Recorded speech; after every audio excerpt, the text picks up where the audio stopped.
Erie.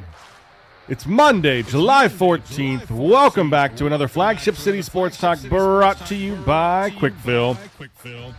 We're having some fun here this morning. Having a great time. Nick Hartman in the studio with Paul Adams, Zach, and the big boss back in the producer chair this morning, Joel Natale, who just found out he was in the big chair about 30 minutes ago. So we are thankful to have him local. Did we give him 30 minutes notice? That's nice of us. Yeah, that might have even been less than that. Hopefully that the parking meter stays running for you. We'll see how that goes. No, we got a great show here today because we finally get to welcome back the IP Isaac Petcash as well. It's been a minute, Isaac. How are you? It's been a minute. I've been around. Summer happens. They say summer is not supposed to be as busy, and then you end up making 30 plans a week, and life happens. But, gentlemen, it's exciting because we are now just one episode away from 100 on the Gem City Sports Podcast Network. So ranking at 99 today. We're excited. Yes. So excited. Yeah, It flies by, right? It does. Yeah. Right? We're all just old people. We're old people holding down the fort for the younger generation. Am I right? Hallie's just nodding her head. She's just trying to be like, no, you guys are still hip. We're good. No, not actually. They're actually not at all. No, this is the worst. No. She tried to old explain me how to use what was it the other day? I don't remember what it was now. At the Save and I game, yes. What was it though? You were trying to old explain yeah, it was. Yeah, that's what I was talking about, like a USB-C cord, and she was talking to me like, oh, well, that's a USB cord. I'm like, yeah, Hallie, I know. I just need you to grab it for me. So that's okay. I get it. I'm pushing 40 these days. It's looking bleak. It's looking bleak. But hey, speaking of looking bleak. Great transition. You're getting series, good. 2 years into this, I better start be showing some improvement. But looking bleak, the SeaWolves series against the Harrisburg Senators looked a little bleak towards the second half of the series. Let's talk SeaWolves. Roller coaster of a week for the AA Tigers affiliate down in Harrisburg. The week started with some promise, and then it was all downhill. The first two games, great. New faces, big hits. You saw the call-up of Max Clark, Kevin McGonigal, and Josue. Did I say that right? Yeah. Josue Briseño. And they came out hot. Briseño went 2 for 4 with an RBI double. Clark and McGonigal had hits in their AA debuts. Game 2 was a weird one because it was only 5 innings thanks to the rain, but Erie squeezed out a 3-2 win there. Clark went deep for the first time in AA. So you're seeing some promise. And then it was a midweek meltdown, 3-game slide. The ice bath came in Game 3 when Erie got just one hit in a 4-0 shutout loss. Game 4, Erie led 3-0 through 6, but couldn't hold it out. And then Game 5, another missed chance. Carlos Pena just struggled with command in that one. So they lose the last 3, and then Sunday, hoping for a rebound, the series ended with a soggy note. Game 6 was postponed to August 20th due to wet grounds. Isaac, I'm going to come to you first with this one. What do you think just kind of led to this 3-game stretch? Is it something, should we just toss it up to a weird week because of the weather? Are there some growing pains with the new guys in the lineup? What say you? Well, I think it's hard to win every series, number one. I have zero concern. Keep in mind, Clark, McGonigal, and Briseño were all gone by, I think it was Friday or Saturday because they were headed to the Features game. So I was more worried about that than I think I would be the series. No, I mean, again, keep in mind, this team obviously is going to be motivated still, and they have a lot of great things coming down the pipeline, but they're already in the playoffs. So I think naturally, we saw that slightly the last 2-3 years. When you win the first half of the season, there's a little bit of, I don't want to say a letdown, but you're just, you're in, right? And so I think it's understandable that you're going to try some different things. The Tigers may want you to put some different guys in different places, and we've seen that. For me, I'm more intrigued about the Futures game and the fact that, for the most part, the 3 guys in Detroit did pretty darn well. I just think that I chalk this one up to the fact that the 3 guys were gone for the weekend. It's mid-July. I mean, naturally, your mind's going to wander a little bit. You're already in the playoffs. Zero concern, none at all from my side of the table here. Well, yeah, and Paul, to Isaac's point, they're 23 games over 500. They're 9-8 since the break. I mean, are you concerned about a second half slide, or do you just think they're figuring it out to make that postseason push? I think Isaac's point, the little bit of complacency, I think that's real. I think they're working new guys into the lineup, and the new guys that they started to try to work into the lineup then left for the weekend. I look around the Eastern Conference as well. Akron, who was second place and like a half a game or a game behind Erie in the first half, they're also struggling a little bit. Yeah. I think they're a game over 500 last time, I think it was Thursday. So it's that midsummer. We're at the midway point. I think that they know that they're pretty good, but everybody's working through some kinks. It's just that baseball's a long season. So you know what I mean? Football, you get 10 games in high school. Yeah. You better not mess up in any of them. College football, 12 games, you better not mess up. NFL, 17 games, you better not mess up. Baseball, 92, 95 at this level games. You can have a bad week. Yeah. And like you said, they're already in the playoffs. I think there's two other things too, guys, that you got to talk about when it comes to the second half of the year. The SeaWolves are still first in the league in the second half in runs scored. They've scored 81, and that's without a game played on Sunday against Harrisburg. They've also had to play all but 3 of their games on the road. And so you open up with a 2-week road stretch to start the second half after your 3 games against Akron. That's hard. I mean, it's very rare now in the Eastern League and in minor league baseball at all that you have 2 consecutive weeks of road stint stretch. So, again, the schedule didn't do them any favors, and I think the offense is fine. It's just, like you said, they're working different guys in. I wouldn't be worried. And remember, they could lose every single game from here on out until September and still be in the postseason. So they're not really at a disadvantage here. Yeah, and you know what? Let's jump to the futures game because you mentioned it, and I love the futures game. I mean, as much as I will gripe about the Major League Baseball season because it is so long, I think their All-Star Weekend is the best in professional sports. Starts with the futures game. There's a celebrity game that happens as well. The Home Run Derby is always electric and fun to watch, and then you have the All-Star game itself. But the futures game is a really cool game where you take the best prospects across the league and essentially take the all-stars of the prospects and put them in too. And like we talked about a second ago, you had all 3 Tigers prospects, now SeaWolves players, Briseño, Clark, and McGonigal all playing in this game. The National League does take it 4-2, but for Tigers and SeaWolves fans, you had plenty to be excited about. I mean, let's start with Briseño. He got the start as the American League DH. He went 1 for 3, but he roped a triple to the gap and later came to score one of the AL's 2 runs. So you love to kind of see them play up. You love to see them still perform at that level because now they're not just playing AA ball or they're not playing high A ball. They're playing best of the best. So, Isaac, do you take much away from a game like this or is it just something fun to watch? Yeah, I do, because all those guys are going to have the spot that they know the spotlight's on them, right? And as much as we put a spotlight on the SeaWolves, and we should because we're from Erie, when you're in the minors, you typically don't get the illustration painted of you as well as you would in the majors. I think for Briseño to hit that triple in the 4th, come around to score one of the only 2 runs the AL scored in that game. And I really like what Clark did too. He had a stolen base, walked before he stole that base, ended up with a single in the 3rd that ended up really breaking the ice and getting the first run for the AL. For me, for those guys to be able to showcase, I think it says 2 things. Number one, they can play with big competition, and number 2, they can play under pressure because it is a pressure-packed game, right? I mean, really, if you take the AA season, you have pressures probably the last 2 weeks of the first half and the second half of the season in the playoffs. This is really the one chance you get with a bunch of other stars to perform, and I thought for the most part it was good to see him play well. Yeah, I agree. And McGonigal, I mean, it wasn't his day. He went 0 for 2, cleaning the field, though, splitting time at shortstop. Now, Paul, McGonigal struggled. Should SeaWolves fans be concerned, or is this just one of those days? I mean, you just kind of mentioned the baseball season is long. Going 0 for 2 in an all-star game, is it really a big deal? I think everybody has just those days, bad days. We all have them here.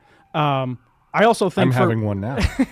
I think for McGonigal specifically, here's a guy who just got moved up from single A to double, and then inside of 10 days, he's going from one team move to another team move to this futures game. So he's got a lot going on in his personal life right now. So there's a lot there. I think you can excuse an 0-2 and not like write off his entire career. Yeah, I think so too. A lot of good stuff to be had here. A lot of time left in the SeaWolves season. Paul, we're going to jump into a 2-minute drill, but I want to also make sure, don't forget, this Friday at UPMC Park is Star Wars night, followed up by Saturday, you have the debut of the Moon Mammoth. So make sure you get out and catch a game this weekend. It's going to be fun. Big week in downtown Erie. You ready? Let's go. Let's go.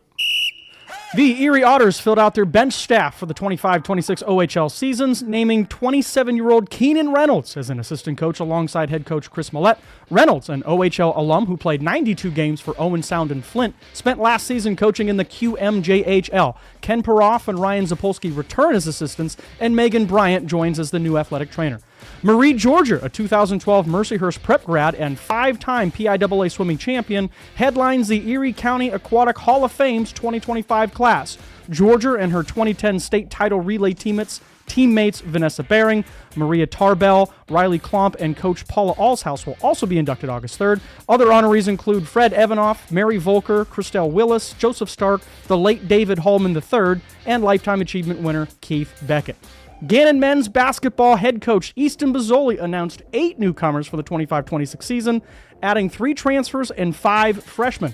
Local standout Jack Burchard of Meadville headlines the freshman class after scoring over 1,500 career points.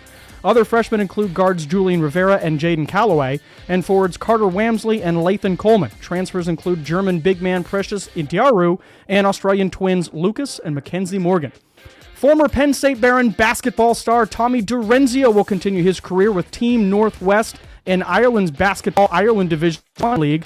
Durenzio, his all-time leading scorer with 1,836 points, was the 23-24 AMCC Player of the Year after averaging 20.1 points and 5.5 rebounds per game. He becomes the 3rd Baron player to play professionally overseas. And finally, Browns rookie running back Quinshon Judkins, the 36th overall pick in the 2025 NFL Draft, was arrested Saturday in Fort Lauderdale on a misdemeanor domestic violence battery charge for an incident that allegedly took place 5 days prior. The 21-year-old posted bond Sunday and is awaiting trial. The Browns and NFL acknowledged the incident but declined further comment as investigations continue. The Browns just can't have nice things. Oh, you're not wrong, man. Andrew Berry, swing and a miss. We'll talk more about that in the overreaction segment because I got one to lead off there. And we got to take a break right now. But when we do come back, we will be having of Overreaction Monday. And we'll lead with some Browns talk because I do want to talk about Judkins because I think that could be a scary story. You're listening to Flagship City Sports Talk, brought to you by Quickfill.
Welcome back.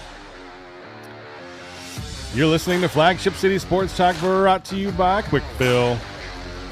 Man, I feel like we buried the lead on the Moon Mammoth reveal this weekend, but that's going to be such a fun event. I said the story of the week was are the SeaWolves going to have enough brink trucks available for all the money they're going to make between Star Wars night and the Moon Mammoths on Saturday?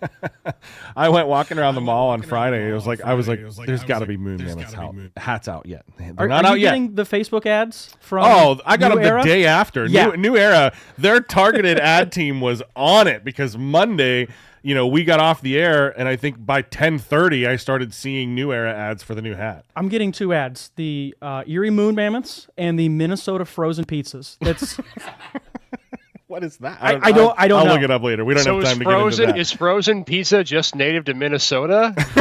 I'm not sure. That's just how they eat it because it's always cold. The next time I get a frozen pizza, I'm going to check the made-in label, and it better say St. Paul, Minnesota.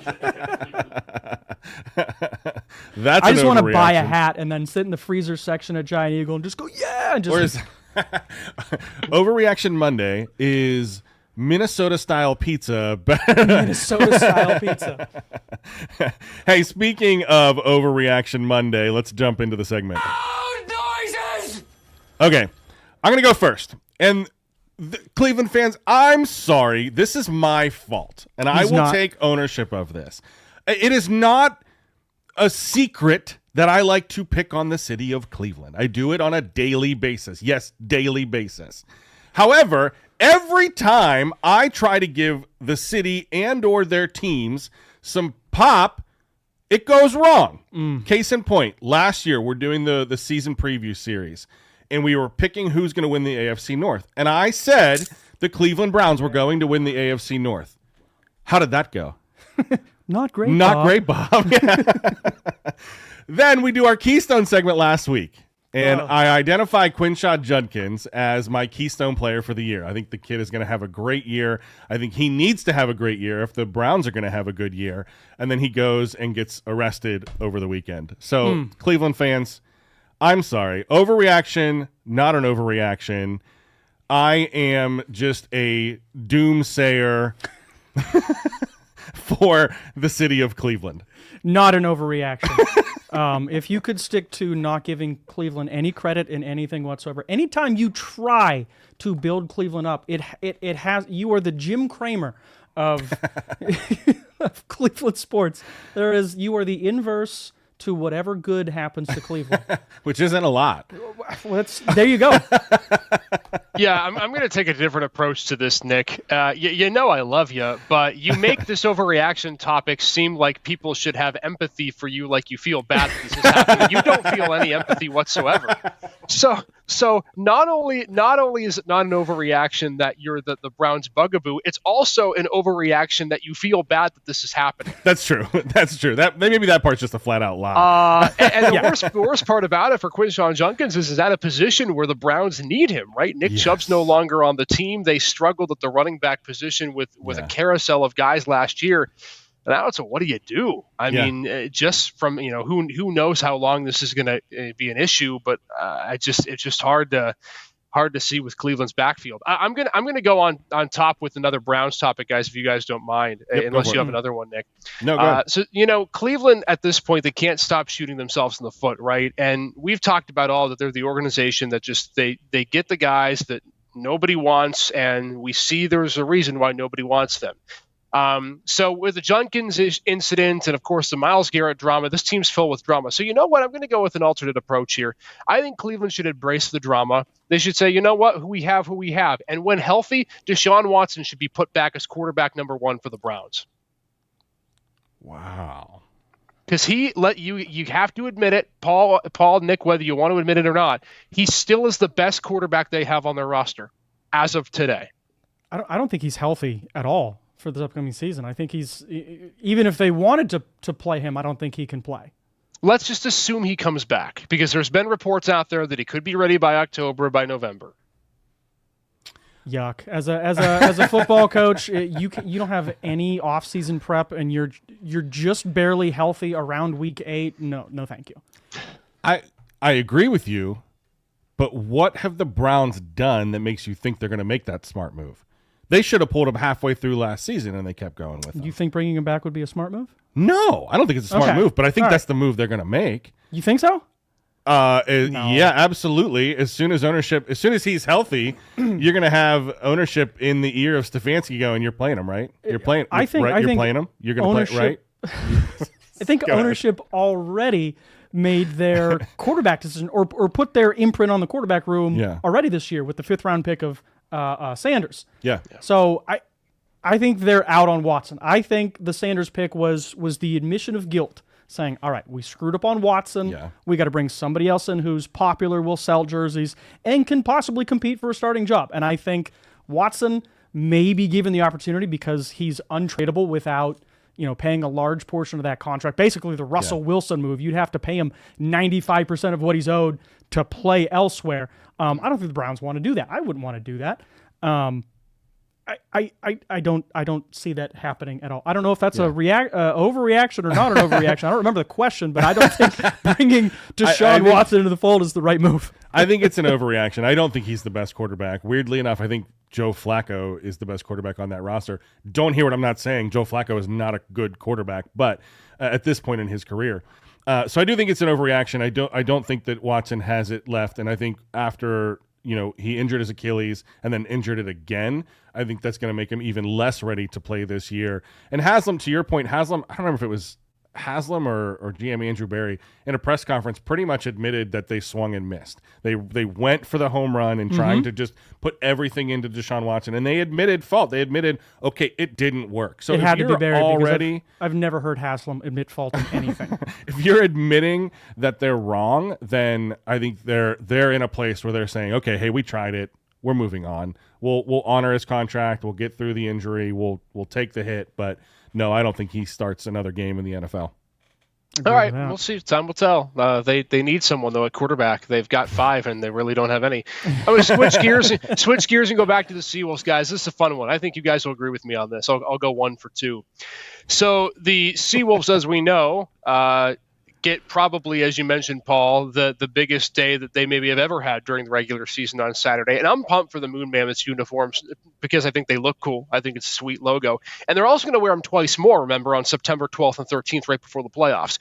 I think if the SeaWolves sweep the 3 games that they are wearing these jerseys, they should be the Erie Moon Mammoths during the whole playoffs. Not an overreaction. I'll take that one. That is a great idea. I want to see as many uniform combinations, colors possible in minor league baseball. If you go 3-0, man, ride the wave. Not an overreaction, but let me see your overreaction with an overreaction. I think if that happens, I know where this is going. I think they just need to go full-time Moon Mammoth. Yeah, that's never going to happen. Natural progression. I get that it's never going to happen, but like, it makes more sense than a SeaWolf. And I get the SeaWolves have the legacy. The team has been there for a long time. I would love to see the Moon Mammoths full time. So not an overreaction. I think they should ride the whole playoffs here as well.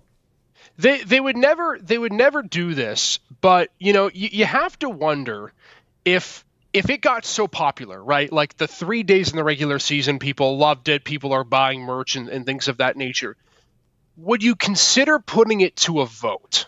Like if you went out and you asked the public, and however you wanted to do it, you went to Erie and you gave them a ballot and you say, what would you rather have? And you had to have a certain majority. Do you think they would go there? No, I don't know if they would. I just think it's an idea. I think it's worth the fan engagement too. Hey, we only got a minute left, but I do want to pull this one up here. On an Overreaction Monday, we don't always get a fan overreaction, but I'm going to pull this one up here from X. With McGonigal, Clark, and Briseño getting moved up, is this the best SeaWolves lineup you've ever seen? Yes or no? It's in contention. I say yes. It's in contention. Absolutely. That's close. Riley Green, Torkelson, Dylan Dingler, Ryan Kreidler in 21-22. They were good too. Yeah, love it. Hey, thanks for the comment there, Doogie Pickles. All right, we got to go. We got to take a break. But when we get back, we welcome back to the show T. Frank Carr. We're saying goodbye to Isaac, and we'll be back. You're listening to Flagship City Sports Talk, brought to you by Quickfill.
Welcome back. You're listening to Flagship City Sports Talk, brought to you by Quick Fill. T. Frank coming on here in a little bit. Before we get off and rolling, because we know when he comes on, it's too much fun. We could do this for another 2 hours. I missed it in the last segment, and I can't miss it here because, we want to keep the lights on in the building. So before we start our next segment, I want to take a second and thank all of our sponsors, Quick Fill, Dauber Auto Supply, John's Wildwood Pizza, and Serco Industrial Supply. Without them, we wouldn't be here for you. Paulie, I know you're a Madden guy. Yeah. But as of last year, with the new college football game coming back, I've been all sucked back into college football. And in honor of College Football 26 being released last week, I thought, you know what? We previewed some NFL last week. Let's talk about some Penn State football this week. And there's nobody better to talk Penn State football than our good buddy T. Frank Carr. T. Frank, how you doing, man? Oh, good. I am so glad to be back here. How are you guys doing? Good. We're having fun here this morning, and just kind of trying to stay level-headed. There's not enough caffeine in this room here. I know how that is. This past week I was a little too rambunctious on the BWI live show. So I'm one of those people. It's like it's July, it's August, it's November, it's playoff run. Doesn't really matter. No. My job is to bring the same level of energy year round, and luckily, I think the clinical definition is crazy. So listen, we welcome the crazy, man. Yes. That's why you fit in here with us. Yeah, before we start, can I just pander to our guests a little bit? T. Frank is one of my favorite guests that we have on this show. T. Frank is so well-versed in all things Penn State football. And like he said, he called it crazy. I call us football sickos, T. Frank, because it never ends. We bring that level of energy like all year round. So I'm excited for the conversation. I'm glad you're back, brother. Thank you. My large shiny domed head is starting to crack. So guys, let's tone like please keep it coming. Like I love it, but also let's tone it down because I'm gonna get all flustered. But don't stop, but seriously, keep going. Keep going. I just want to know, did you have to gift him a blue and white illustrated subscription for him to put that in the show? Listen, he and I both signed an NDA. We're not going to talk about it. All right, fine. Well, let's get into what we are going to talk about, and let's talk about Penn State football because I think that this is a big season coming up. The last two seasons have been hyped, but this season feels different to me. Yeah. It feels like the hype for Penn State football in terms of national championship or bust is kind of the theme coming into the year. And I want to start with Drew Aller. I mean, I don't know why everybody wants to start with Drew Aller. So we'll do a little bit of a preview, and then I want to get into an article that you wrote in the next segment. But Aller keeps popping up on these preseason Heisman short lists, right? So from the football tweaks that you've kind of highlighted on BWI Live to the growth in his pre-snap reads this spring, what specific areas of his game convince you that he can close the gap on guys like LSU's Nussmeier and Oregon's Dante Moore, or insert quarterback here? Yeah, it's just year 2 in this offense. And so big games, all the intangible things, there's nothing I'm going to say here that's going to convince anybody that's out on Drew Aller that there's any other reason for you to believe it, because those moments have to play out, right? Yeah. But to me, it's always about the process. It's about how do you arrive at the end result, not just the end result. And for Aller, he is such a student of the game. He is such a guy that I think understands football on that level and has shown over time that he can take that knowledge and then translate it to the field when he's comfortable and confident. We forget that last year was his first year running that offense. Yeah. And we've seen what he can do even in an offense that maybe was limited in terms of its applicability to the talent and to the field with Mike Yurcich, that when he's in an offense that he feels like, as James Franklin said, he knows cold or pretty darn near close to that, he is a guy that can see things on a higher level, and he can execute those things. Yeah. And again, it's nothing other than it's year 2. He's going to be more comfortable. He's going to be more confident, and playing with that poise and that precision, I think, should be easier this year. And here's the thing. You mentioned, like, the reason he's a Heisman candidate is because he's a senior. Whenever you have a senior quarterback that's played for multiple years, they get the benefit of the doubt going into their final year that they have grown and developed and are closer to the final product of what they're going to be. on the college level. He's still not done developing. Like, he'll develop more in the NFL. Sure. But this has to be the best version of him, and I think that is a fair expectation to place on him. He said this summer to our own Nate Bauer during an exclusive interview, they didn't come back just to come back. Like, they came back for a reason, and so that reason is to win a national championship. That reason is to have these expectations. So as much as in the past I have been kind of, I would say, defending him in certain situations, certain narratives about him, everything's fair this year. It is fair. Like, what he produces this year is the end result. Yeah. And so that has to be the narrative going into the season, which I think makes all of these expectations and all the pressure fair for this team.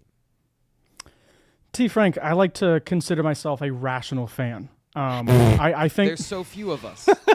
And we're also lying I'm glad to you ourselves. think that. Yeah, I'm glad you think that. I don't know that anybody else does. I'm fair. sorry. Go ahead. I That said was rude. I like to, right? So That's a fair point. going into the last couple of seasons, I thought that Penn State's roster was good, not great.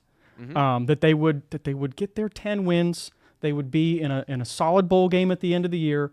Aller was good, not great. The running backs were good.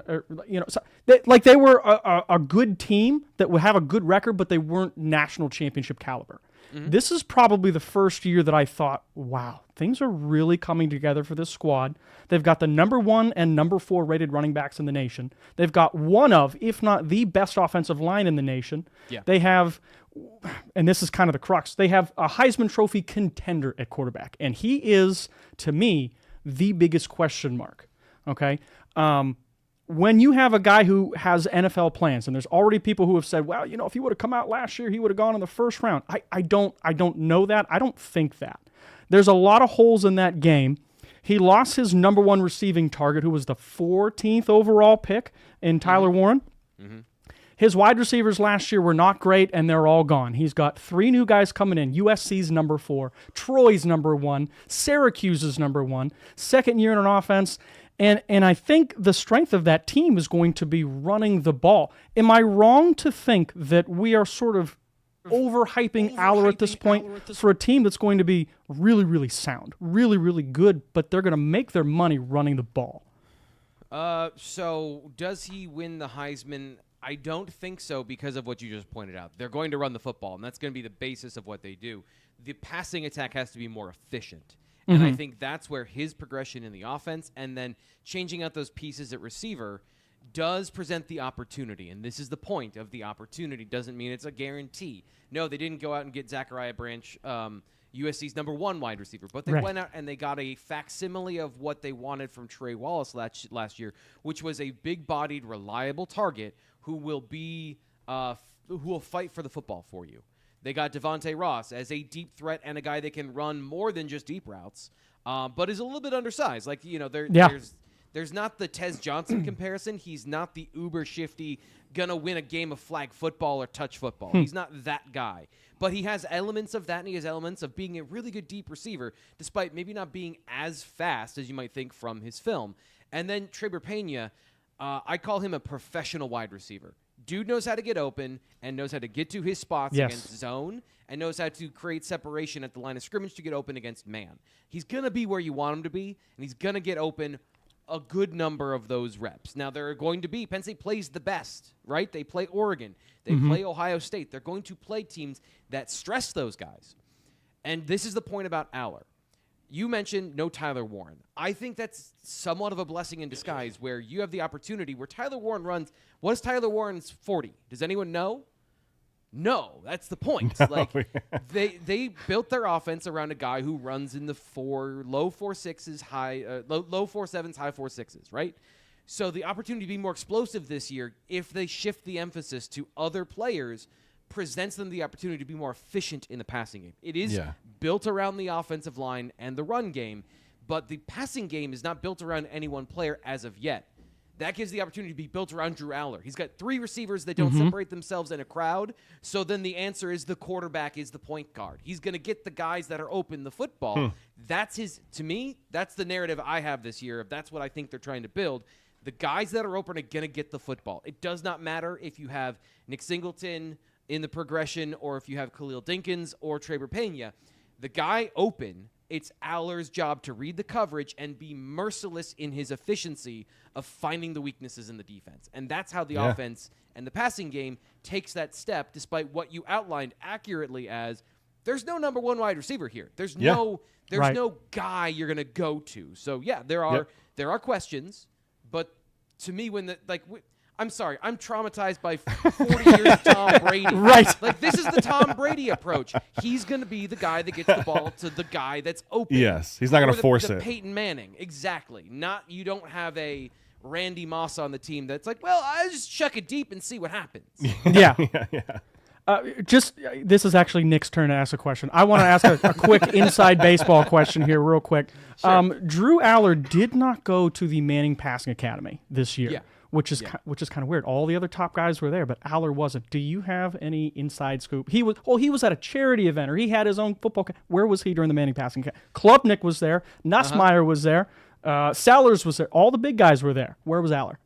So, first off, I'm going to use the out of go to BlueWhiteIllustrated.com. There you go. Great. You'll get our reporting on that over on the message board, all that information. Now I'm going to, because I have honesty. I have an honesty problem. I was building a deck this offseason, so I wasn't plugged into the orbital information, the outside ancillary stuff. I don't have an answer for you here, but the great thing about BlueWhiteIllustrated.com is we have 5 reporters on staff. So we've got guys taking care of a bunch of these things. I don't have any firsthand knowledge to give you here or any sort of context, but BlueWhiteIllustrated.com. Sign up for $1 for the first week to try us out. You might be able to go find that information there. There you go. Okay. There you go. Hey, let's jump to the defensive side of the ball. We got to take a break here in a couple minutes, but I want to leave off on some defense.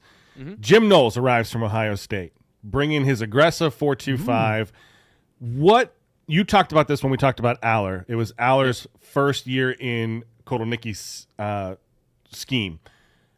Does Knowles arriving make it better for the defense, or does that give the defense kind of a hurdle to overcome in this potential championship run by learning a new defense, learning a new scheme, trying to figure out where the pressures are, the 3 safety looks, so on and so forth? So I want to address that first part as these things happen all offseason. I think the emphasis is fine from the Penn State coaching staff that they're saying we're going to a 4-2-5. We're going to a 3 safety defense because fundamentally this defense is different. They also tried to do it last year, and they played nickel defense 80-some% of the time. So, this is not some revolutionary shift from Penn State in terms of what their base defense is. I would say the main difference is this defense doesn't work nearly as well if you don't have that third safety out there, because truly they want to play with 3 safeties in the secondary and then have that nickel defender be either an interchangeable guy where you have a nickel corner for certain games or a nickel safety for certain games, or a guy that can do it all, and you just don't know where they're going to line up. I asked Jim Knowles back in February about this, of his defense from a coverage perspective. It's hard to get a beat on what they're doing because they're doing a little bit of everything. They show you one thing, they present another. That's the point of the defense, is to make the quarterback uncomfortable. Yeah. So in that context, I think there is a change and a potential issue there, but they've also worked very hard to assimilate this defense into what Penn State already did, which was so similar. So I don't think that it might be better in 2026, but it's not going to be bad. And Jim Knowles is a great defensive coordinator. I think he's going to be a benefit to the team where you'll see similar to better results this year without the same talent maybe of Abdul Carter. Well, and I think that gives Penn State fans something to look forward to, right? Because it's not like you said, it's not a complete bait and switch. We're moving to this. They tried to move it. Now they're bringing Knowles in, who is more of a architect of the system, and maybe that's just an easier transition. So I like that. Hey, we got to take a break. When we come back, we're going to highlight some players from T. Frank's article over on Blue White Illustrated. And one of the things that I want to find out is, in that defense, who's going to replace Abdul Carter. We'll get more when we come back. You're listening to Flagship City Sports Talk, brought to you by Quickfill. Since 19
Welcome back. You're listening to Flagship City Sports Talk, brought to you by Quick Fill. Hanging out with T. Frank Carr from Blue White Illustrated, previewing the Penn State season. Something I'm very excited about this year, that's for sure. T. Frank, I don't want to give your article away, but you wrote a great article looking at kind of the... I lost my tab here now. Looking at potential breakout players coming into. I was going to put a number on it, so you can put the number on it. Breakout players, 5 breakout players coming into this season, and we left off talking about the defensive side of the ball. So let's keep going that route. You have Knowles coming in. We talked about the new defense. If you missed that, make sure you catch the podcast because there's some good stuff back in that as well. But looking forward, there is a big gap, both physically and schematically, with Abdul Carter now in the NFL. It doesn't have to be somebody who we're looking at to replace those sacks, but who is going to be that defensive standout, that next man up mentality in the Penn State defense we should keep an eye on? Yeah, so actually, the second phase of that, the top 5 defensive players that have breakout potential this year, is dropping in 9 minutes. Ooh, there we go. That's a great tease. Perfect timing for you to mention that. The guy not on the list here, to answer your question, though, is Deni Dennis Sutton. It'd be unrealistic to say a guy that caught an interception at 6'5", 275 in the Orange Bowl would be a breakout player this year.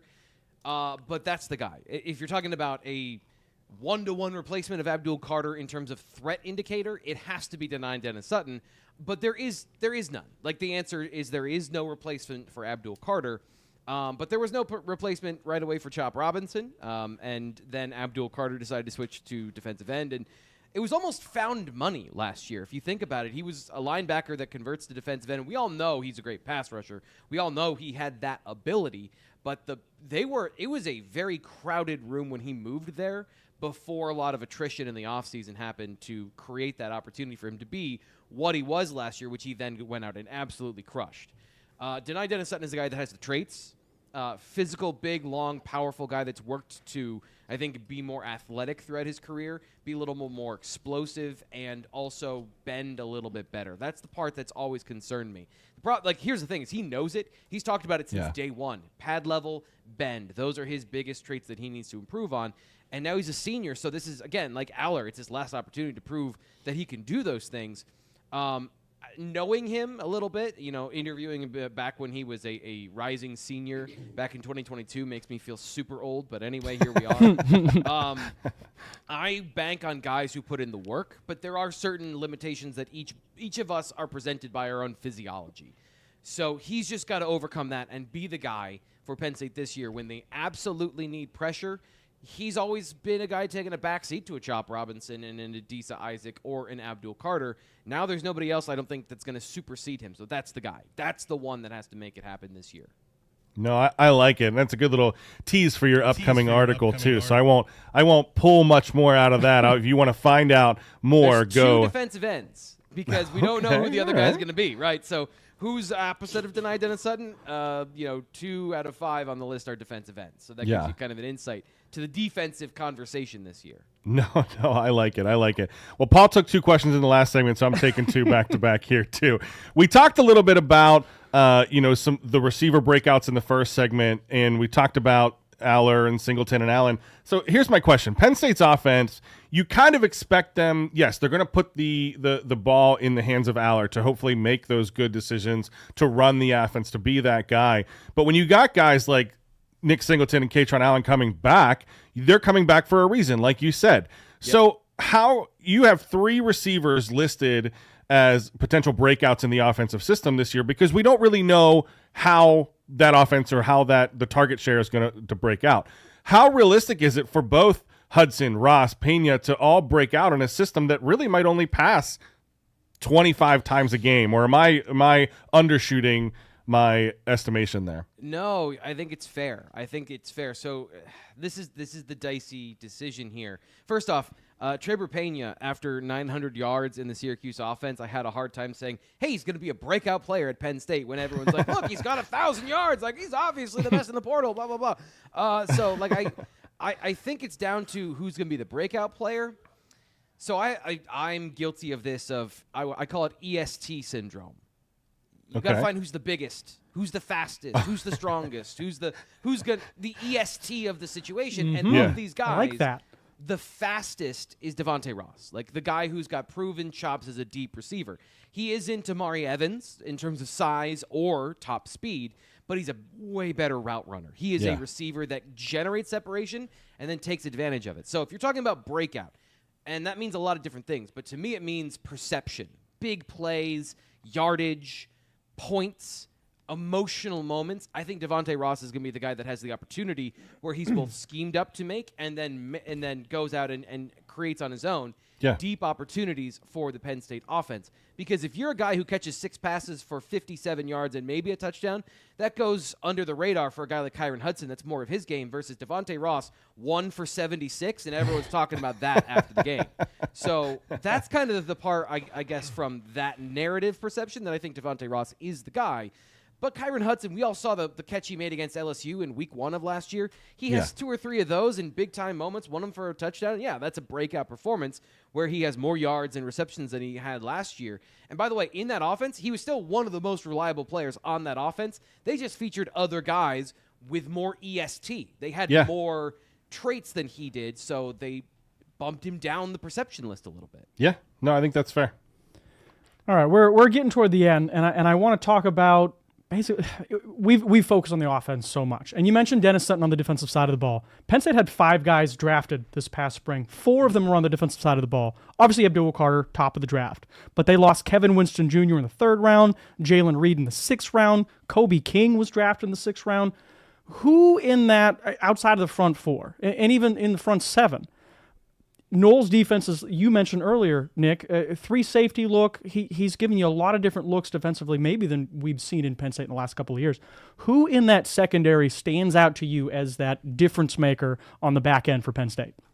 Yeah, I'll actually give you away number 1 of the breakout candidates for the defensive side of the ball. It's A.J. Harris. Oh, A.J. okay. Harris has the combination of tools to be a first-round draft pick. Now, here's the problem: is I've been projecting K.J. Winston as a first-round draft pick, and of course he gets injured, goes in the 3rd round. Right. Joey Porter Jr. was the first-round draft pick for Penn State in the program's history at corner. Except he went 32 in a year where there were 31 first-round draft picks. So like it doesn't count, but like that was the guy that I would have said was a first-round draft pick. A.J. Harris is the next guy with that talent and that potential in the system that doesn't ask them to play an insane amount of press coverage. Whether or not they actually were in man coverage last year, they were nose-to-nose with the receivers on almost all the plays. So I'm jumping in there because I don't want the music to cut you off. I want to cut you off instead. So, because I knew you were getting ready to go, and I hate to wrap you up. But T. Frank, 10 seconds. Where can we find the rest of that rant you were about to go on? BlueWhiteIllustrated.com is if you put that in there and you check us out there. BlueWhiteIllustrated.com or the Blue White Illustrated YouTube channel. We are there 10 a.m. every Tuesday, Wednesday, and Thursday. All right, man. Thanks so much for coming. We got to roll, but appreciate you. We'll have you on again real soon. All right, guys. We got to wrap things up. We are out. That's it. Signing off for Paul Adamczak. I almost said Rich Smith. Rich bailed on us today. The big boss, Joel Natali, is hanging out with us. Isaac Petcash. That's it. We're done. Have fun. The summer and cringe at the thought of spending your work life behind a desk? JKS Finishes is hiring experienced painters as well as unexperienced labor.